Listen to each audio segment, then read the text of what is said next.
भागवत गीता के व्याख्या में आप सभी का स्वागत है। आज हम लोग भागवत गीता के 5वें अध्याय का 7 नंबर श्लोक की चर्चा करेंगे। इसमें देखते हैं कि भगवान क्या बता रहे हैं। श्लोक इस प्रकार है। जिसका मन अपने बस में है, जो जितेंद्रिय एवं विशुद्ध अंतःकरण वाला है और संपूर्ण प्राणियों का आत्मरूप परमात्मा है, जिसका आत्मा है, ऐसा कर्मयोगी कर्म करता हुआ भी लिप्त नहीं होता। तो यहाँ भगवान बता रहे हैं कि कैसे कर्मयोगी कर्म करते हुए भी उन कर्मों से लिप्त नहीं होता है। अब ये लिप्त नहीं होता है, इसका मतलब ये है कि जो भी वो कर्म करता है उसका फल नहीं मिलता है। जैसे अच्छे कर्म का अच्छा फल होता है और बुरे कर्म का बुरा फल होता है, तो इन दोनों फलों का वो उल्लंघन कर जाता है। यानी कि इन दोनों का फल जो है, जो स्वर्ग या नरक या सुख की प्राप्ति या दुख की प्राप्ति है, वो उसको नहीं मिलता है। कर्म का आचरण कौन कर सकता है? बताया कि जिसका मन अपने बस में है। यानी कि जब तक अपने मन को आप बस में नहीं करेंगे, तब तक आप कर्मयोग का आचरण नहीं कर सकते हैं। मन का बस होना अति आवश्यक है। अगर हमारा मन जो है चंचल रहेगा और हमारे बस में नहीं रहेगा, तो मन हमको नचाता रहेगा, मनमानी कराता रहेगा। दूसरा बताया कि जितेंद्रिय, यानी कि जिसने इंद्रियों को जीत लिया है और विशुद्ध अंतःकरण वाला है, यानी कि जिसका अंतःकरण बिल्कुल शुद्ध हो गया है। तो कोई अगर सोचता है कि हम समाज सेवा करना चाहते हैं, जन कल्याण करना चाहते हैं या कर्मयोग का आचरण करना चाहते हैं, तो वही कर सकता है जिसने अपने मन को बस में कर लिया है, इंद्रियों को बस में कर लिया है और अंतःकरण उसका शुद्ध है। अगर आपके अंदर में मलिनता है, अंतःकरण आपका शुद्ध नहीं है, चित्त में मलिनता है, मेरा तेरा है, ये मेरा है, ये तेरा है, ये अपना है, पराया है, या रामायण में आया है कि मैं और मोर तोड़ते माया, ये बस कीने जीव निकाया। यानी कि जिसके मन में ये मैं हूँ, ये मेरा है, ये तुम है, ये तेरा है, ऐसी भावना है, तो वो सही तरह से कर्मयोग का आचरण नहीं कर सकता है। वो पक्षपात करेगा, जो उसकी चापलूसी करेंगे उनका फेवर लेगा, और जो चापलूसी नहीं करेंगे उनसे ईर्ष्या करेगा और उनको परेशान करेगा। तो सबकी वो भलाई नहीं कर सकता है। यानी कि सर्व के हित के लिए वो कार्य नहीं कर सकता है। जब वो तभी कर सकता है जब ये तीनों गुण उसके अंदर आ जाए। अब बताया संपूर्ण प्राणियों का आत्मरूप परमात्मा है, जिसका आत्मा है। इतना ही नहीं भगवान बता रहे हैं कि मन को कंट्रोल कर लिया, इंद्रियों को जीत लिया, अंतःकरण शुद्ध हो गया। उसके ऊपर बता रहे हैं कि सारे प्राणियों का आत्मा, यानी कि सारे प्राणियों का आत्मरूप परमात्मा है, जिसका आत्मा है। यानी कि जो सबके अंदर जो आत्मा है वही परमात्मा है और उसी को अपनी आत्मा समझता है।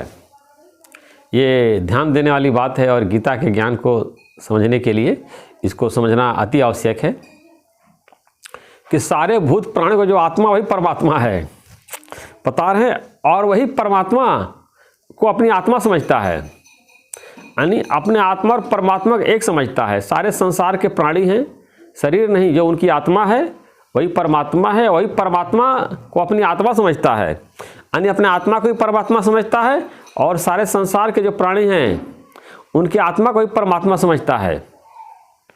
तो ये इस श्लोक में भगवत गीता अद्वैत मत का प्रतिपादन करती है और इस श्लोक से सिद्ध होता है सब कोई, हर एक प्राणी परमात्मा से कनेक्टेड है।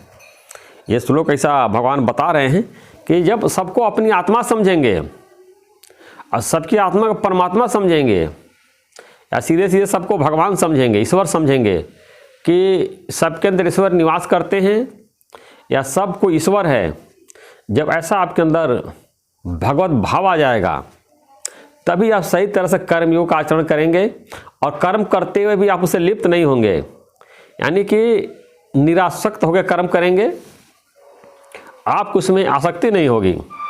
जब हम कोई समझते हैं मेरा है, ये तेरा है, ये अपना है, ये पराया है, ये मेरे अपने लोग हैं, पराए लोग हैं, इस तरह की उसकी भावना है, तो उसको बोलते हैं मलिन चित्त बोलते हैं।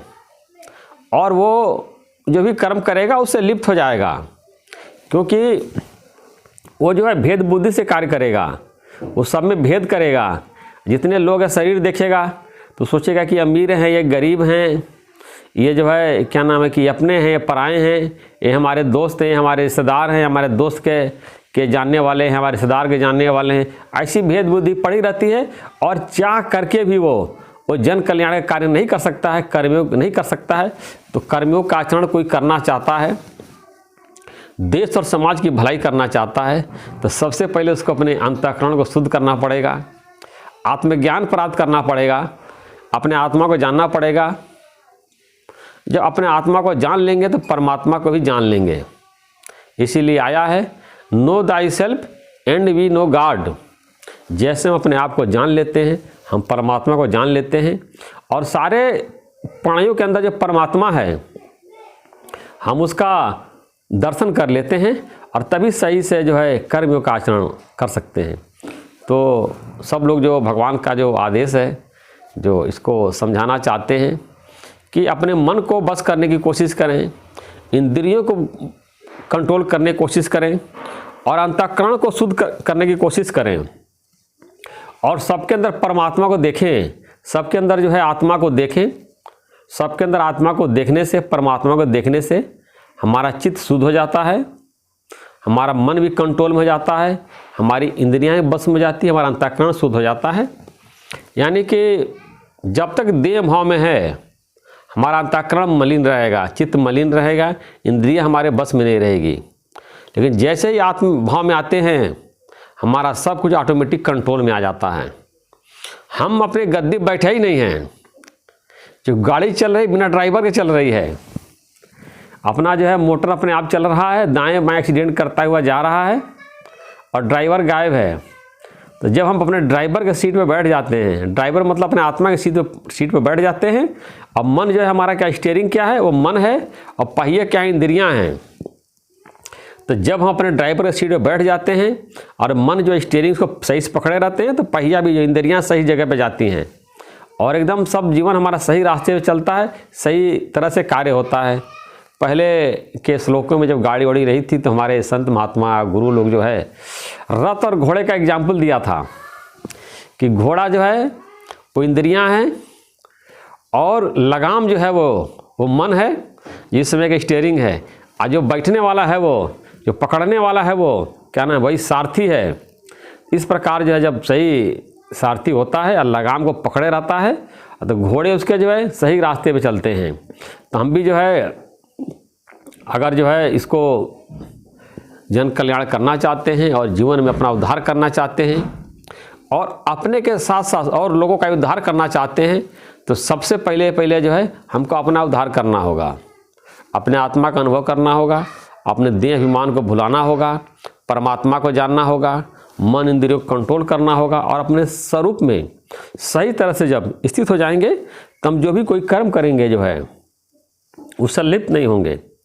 और हम खुद ही देह में हैं, आत्मा का अनुभव नहीं किया है, अपने मन इंद्रियों को कंट्रोल नहीं किया है, तो समाज में जो भी कार्य करेंगे उसका फल हमको मिलेगा, आसक्ति हो जाएगी, और उन कर्मों से हम छूट नहीं सकते हैं। समाज में देखा गया कि बहुत बड़े बड़े गुरु जिनके बहुत बड़े बड़े भक्त थे, वो लोग भी जो है उनकी इंद्रियां उनके बस में नहीं थी, मन उनका बस में नहीं था, अंतःकरण उनका शुद्ध नहीं था, और आत्मज्ञान भी उनको नहीं होगा, आत्मा का साक्षात्कार उन्होंने नहीं किया है, और वो बाद में उनके ऊपर गंभीर आरोप लगे हैं। और वो जेल में बंद हैं, और लोगों की इतनी आस्था और श्रद्धा थी, विश्वास थी, लेकिन जो है अपने मन को कंट्रोल न करने के कारण जो है उन्होंने अपने इंद्रियों को, मन को विषय में फ्री छोड़ दिया था, जिसके कारण वो इंद्रियां, वो मन उनको गलत रास्ते पे ले गई और गड्ढे में गिरा दिया उनको जो है, और उन कर्मों के कारण जो है आज वो जेल में बंद हैं और उनकी कितनी समाज में जो है अपकीर्ति हुई। भगवान ने गीता में बताया कि माननीय पुरुष के लिए अपकीर्ति मरण से भी बढ़ करके है। अब व्यक्ति कोई जो है अगर मर गया तो ख़त्म हो गया, लेकिन आप जिंदा हैं, अब पूरे देश समाज में आपकी अपकीर्ति हो रही है। यानी कि जितने दूर तक आपका यश फैला हुआ है उतनी दूर तक आपकी अपयश हो जाएगी, जितनी दूर तक आपकी कीर्ति है उतनी दूर तक अपकीर्ति हो जाएगी। बाकी और ज़्यादा जो लोग नहीं जानते वो लोग भी आपको जान जाएंगे, आपकी अपकीर्ति आपकी कीर्ति से ज़्यादा बढ़ जाएगी, आपका अपयश जो है आपके यश से ज़्यादा बढ़ जाएगा। इस तरह से जो लोग भी इस देश और समाज के भलाई में, कल्याण में लगे हुए हैं, ज्ञान को प्रचार करने में लगे हुए हैं, उनके लिए भगवान ने बताया कि सबसे पहले अपने आत्मा का अनुभव करना है, मन इंद्रियों को कंट्रोल करना है और अंतःकरण को शुद्ध करना है, तभी सामाजिक कार्य में लगना है, तभी वो सही तरह से वो जन कल्याण कार्य कर सकते हैं।